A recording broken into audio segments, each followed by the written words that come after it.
Friends, ఇప్పుడైతే మనం పుట్ట్యాల మారెమ్మ తల్లి దేవస్థానానికి అయితే వెళ్తున్నాం.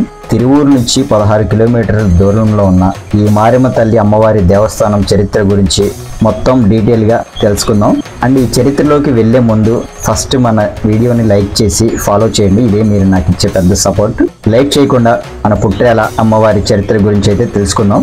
1825వ సంవత్సరంలో నిజంగా జరిగినటువంటి అద్భుతమైన గాథ. ఈ వీడియో చాలా ఇంట్రెస్టింగ్ గా ఉంటుంది. ఎక్కడ స్కిప్ చేయకుండా లాస్ట్ వరకు అయితే చూడండి. అయ్యగారు, మన పుట్ట్యాలలో అమ్మవారు కోరి కొలిచిన వారికి కొంగు బంగారంగా పిలువబడుతున్నారు కదా అమ్మవారు. మన పుట్ట్యాల చరిత్ర గురించి మీ మాటలో ఒకసారి మన ప్రజలకు తెలియజేయగలరా?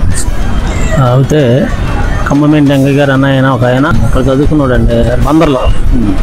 ఆ చదువుకుంటుంటే అక్కడ పూజ అమ్మవారి దగ్గర చెట్టు దగ్గర ఒక అమ్మవారు ఉంటే ఈ మారెమ్మ తల్లి ఆయన్ని ఆమెకు పూజ చేస్తున్నాడు అని చదువుకున్నప్పుడు. ఆ చదువు అయిపోయిన తర్వాత అమ్మవారు వెళ్ళేటప్పుడు కొబ్బరికాయ కొట్టి నేను మా ఇంటికి వెళ్ళిపోతున్నానని చెప్పి వస్తుంటే ఆయన పూజ పెంచి ఆయన వెంటబడిందంట.